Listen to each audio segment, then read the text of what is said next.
नमस्कार जय जगन्नाथ। आज पुणी आम शाशुबो गोटे नुआ रेसिपी सहित आसिक पहुँची जाइचु। आज रेसिपीटी भिन्न धरणर अटे जार ना हूँ दही काटला। चलतु करके देखा केमती हो। दही काटला आमर दरकार काटला माछ किछि आलू आलू आपनकर ऑप्शनल अच्छी आप नहीं पारे न नहीं भी पारे आउ किछि काजू 4-5टी काजू आउ गोटे चमच चारु मगज ताको भिजे आगु रखिथे। दही ने बड़ बड़ खंड पियाज नहीं फाड़े मु छोट फाड़े नड़िया काढ़ी नहीं अदा ने रसुण ने कंचा लंका 8-10टी ने आउ पतला पतला काटिकी किछि पियाज ने आउ एमर जीव जो गोटा मसला अच्छे सब गोटा मसला सेमती दिए यहाँ किंतु आम ग्राइंडिंग करके नबा। तो 2-3टी आमर अच्छे कौन गुजराती आउ डालचीनी आउ 2-3टी लवंग अच्छी एतिक जिनस ही आमर आज काटला बनब। लुण तेल आउ किछि चीनी आड हेबो।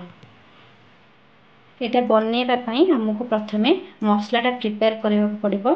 तो प्रथमे ये जो पियाज नहीं सब जिन को अलग अलग ही बाटिबा। प्रथमे पियाज को बाटे तापर अदा रसुण कंचा लंका को बाटे तापर नड़िया काजू आउ चारु मगज को बाटे मुझे बाटला बेले आपको देखी भी देवी। ये प्रथमे जो बड़ बड़ खंड पियाज नहीं ताकू प्रथमे आम बाटिदबा। मन रखिए सबको अलग अलग ही बाटे। यहाँ मुझे बाटिकी नहीं आसुची देखु एबे मो पियाज को भल भाव में बाटिकी नहीं आसची। एबे मु अदा रसुण कंचा लंका को बाटे आमर किछि अदा ने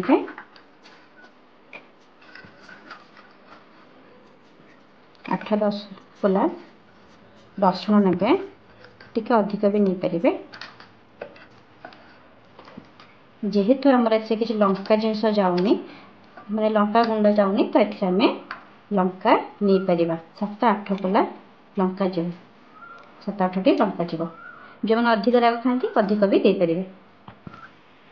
देखु एबे मु अदा लंका रसुण को भल भाव में फाइन पेस्ट कर देइछि। एबे आमे नेक्स्ट को जीवा। एबे आमे भिजे रखिथिबा काजू चारु मगज और नड़िया को मिसे बाटिबा।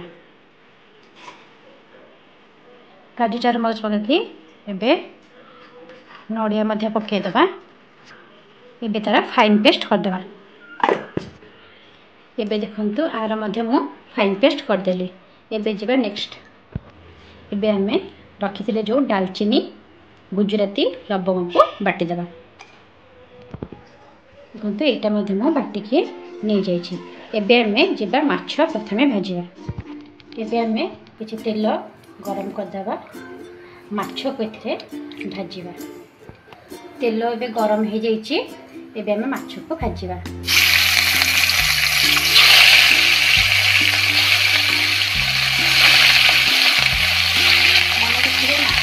पूरा कड़ा करके भाजी मीडियम भाजी पूरा कंचा कर पूरा कड़ा कर मीडियम भाजी माछ आमर भाजिया भितर आम रखि दही रे 1-1.5 स्पून चीनी दे ताको भल भाव में घांटिकी रखिदेवा। भल भाव में गोलीदेवा। देखो माछटी को बेसी कड़ा करें बस एतिक ही भाजबे। ये काढ़ीदेवा कारण माछटा को जब अधिक कड़ा करके भाजबे तो ता भर मसला भलसे जीवनी। तो मीडियम रे ही भाजबे। एबे सही तेल में आम जो आलू को रखीचे भाजीदेवा। आगुरी भी कही एबे भी कहूँ आलूटा आपंकर ऑप्शनल आप नहीं पारे न नहीं भी पारे। आउ काटला माछ ही आप आलू को हल्का लुण पकई आम टे भाजीदेवा। आलूटा गोल्डन ब्राउन हवा पर्यटन भाजवा। देखो आलू के गोल्डन ब्राउन कर भाजी देती को काढ़ीदेवा। देखो आलूटा एमती ही भाजबे। एबे सही तेल रे आउ अल्प तेल दे गोटे गुजराती आउ टिके डालचीनी पकेबे। बेसी किसी पकेबा दरकार एतिक ही पकेबे। ଏବେ ଯେଉଁ ସରୁ ସରୁ ପିଆଜ କାଟି ରଖିଲେ ତାକୁ ପକାଇକି ଭାଜିବା। ପିଆଜଟା ଗୋଲ୍ଡେନ୍ ବ୍ରାଉନ୍ ହେବା ପର୍ଯ୍ୟନ୍ତ ଭାଜିବା। ପିଆଜଟା ଗୋଲ୍ଡେନ୍ ବ୍ରାଉନ୍ ହେବା ପର୍ଯ୍ୟନ୍ତ ଭାଜିବା। ଏବେ ଯେଉଁ ପିଆଜ ବଟା ରଖିଥିଲେ ସେ ପିଆଜ ବଟାକୁ ପ୍ରଥମେ ଦେଇକି ଭାଜିବା। ଏବେ ସେ ପିଆଜକୁ ଟିକେ ଭଲ ଭାବରେ କଷେଇଦେବା।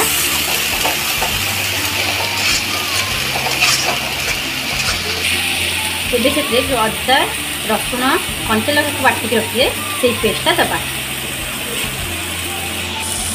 ଏବେ ତାକୁ ହାଲକା କଷେଇବା। ଟିକେ ମସଲାର କଞ୍ଚା ବାସ୍ନାଟା ଯିବା ପର୍ଯ୍ୟନ୍ତ ତାକୁ କଷିବା। ଏବେ ମସଲାଟା କଷି ହେବା ମଧ୍ୟରେ ଆମେ ମାଛକୁ କଣ୍ଟା ଚାମଚ ସାହାଯ୍ୟରେ ଟିକେ ଟିକେ କଣା କରିଦେବା, ତ ମସଲାଟା ଭିତରକୁ ଭଲ ଭାବରେ ପଶିବ।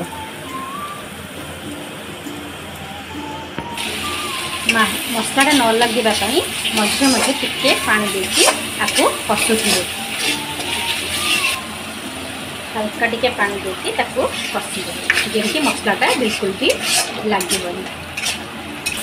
ଏବେ ମସଲା ଟିକେ କଷି ହେଇଯାଇଛି। ଏବେ ଯେଉଁ ରଖିଥିବା ନଡ଼ିଆ କାଜୁ ଚାରୁମଗଜର ପେଷ୍ଟକୁ ଏଥିରେ ଦେଇଦେବା। ଏଥିରେ ହାଲକା ଟିକେ ପାଣି ଦେଇକି କଷିବେ, ନହେଲେ କାଜୁ ଯେହେତୁ ଏଥିରେ ପଡ଼ିଛି ତ ଲାଗିଯିବ, ସେଥିପାଇଁ ପାଣି ଟିକେ ଦେଇକି ଆକୁ କଷି ନେବେ। ମସଲାର କଞ୍ଚା ସ୍ମେଲ୍ ଯିବା ପର୍ଯ୍ୟନ୍ତ ଆକୁ କଷିବେ। ଏମିତି ନାହିଁ କି ପୁରା କଷିଦେବେ, ନହେଲେ କାଜୁ ପେଷ୍ଟଟା ଟିକେ ପିତୁ ପଡ଼ିଆ ଲାଗିବ। ତ ମସଲାକୁ ତ ଆମେ ପିଆଜ ଅଦା ରସୁଣ ତ ଆମେ ଅଧା ମାନେ କଷି ଦେଇଛେ, ତ ଏଇଟା ଆମେ ଟିକେ ଯେମିତି ମସଲା ଗନ୍ଧଟା ପଳେଇବ ସେଇ ପର୍ଯ୍ୟନ୍ତ ଆମେ କଷିବା। ଏବେ ଏଥିରେ ପାଣି ଟିକେ ଦେଇକି ପୁଣି କଷିବା। ମାଛଟା ଆପଣ ସବୁ ପ୍ରକାର ବନାଉଛନ୍ତି, ଏ ପ୍ରକାର ବନେଇକି ଯେମିତି ହେଲେ କମେଣ୍ଟ କରନ୍ତୁ ଆପଣଙ୍କ ଟେଷ୍ଟଟା କେମିତି ଲାଗିଲା। ଏବେ ମସଲାଟା କଷି ହେଇଯାଇଛି। ଏବେ ଯେଉଁ ଦହି ଚିନି ଗୋଳେଇକି ରଖିଥିଲେ ଏବେ ତା ଦେହରେ ଆମେ ଦେଇକି ତାକୁ ଭଲ ଭାବରେ ଗୋଳିଦେବା। ମନେ ରଖିବେ ଦହି ଚିନିଟା ପକାଇକି ଘାଣ୍ଟିଲା ବେଳେ ତାକୁ ବିଲକୁଲ ବି ଘାଣ୍ଟିବାଟା ବନ୍ଦ କରିବେନି, ସେମିତି ଚଲେଇଥିବେ ଘାଣ୍ଟିବାଟା। ଆଉ ଯଦି ପାରିବେ ଗ୍ୟାସ୍ଟାକୁ ଫ୍ଲେମ୍ କମେଇ ଦେବେ, ନାଇଁ ତ ପୁରା ଗ୍ୟାସ୍ ଫ୍ଲେମ୍ଟା ବନ୍ଦ କରିଦେବେ, ନହେଲେ ତ ଦହି ଫାଟି ଯାଇପାରେ। ଏବେ ମୁଁ ସେଥିରେ ଦହି ଦେଇଦେଇଛି। ଏବେ ତାକୁ କଣ୍ଟିନ୍ୟୁଅସଲି ସେମିତି ଚଲେଇବା।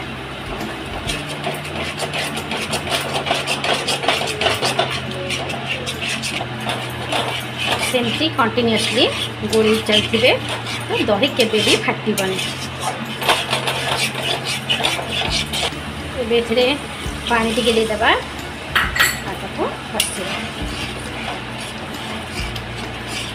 मसला जेहेतु आम कषि देचे बेसी कषा दरकार नहीं।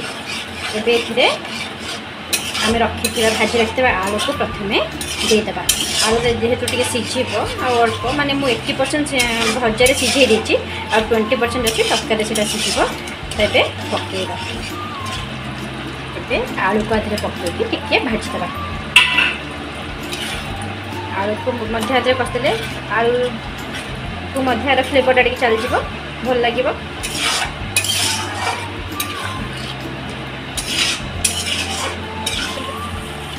ये आलूटा अल्प कषि ये पानी देदेबा। पानी आप इच्छा अनुसार देवे जी आप ग्रेवी जो अधिक चाहिए अधिक दे पारे, ग्रेवी जो ठीक चाहिए ठीक करके दे पारे।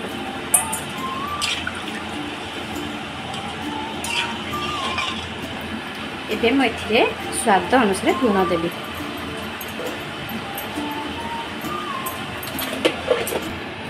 एबे जस्ट टिके चीनी देवे। चीनीटा ऑप्शनल आप दे पारे न दे भी पारे, जेहेतु दही ऐड कर जहाँ पसंद है जहाँ न पसंद न दे भी पारे। ये तरकारीटा फुटा पर से माछ को आम ऐड कर तरकारी फुटी जाइए आम से माछ को ऐड करदे।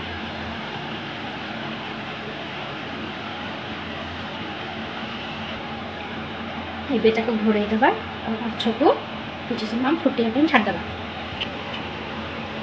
घोड़े काटी रखी कंचा लଙ୍କା को पकेवा।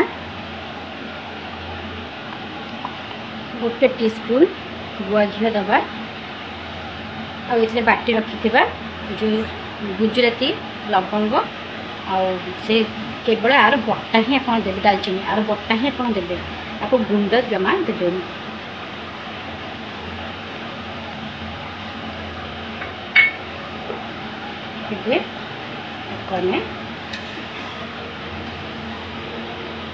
टे घोड़े छाड़देवा जमी लंकार फ्लेवरटा आगे सब चल जाए।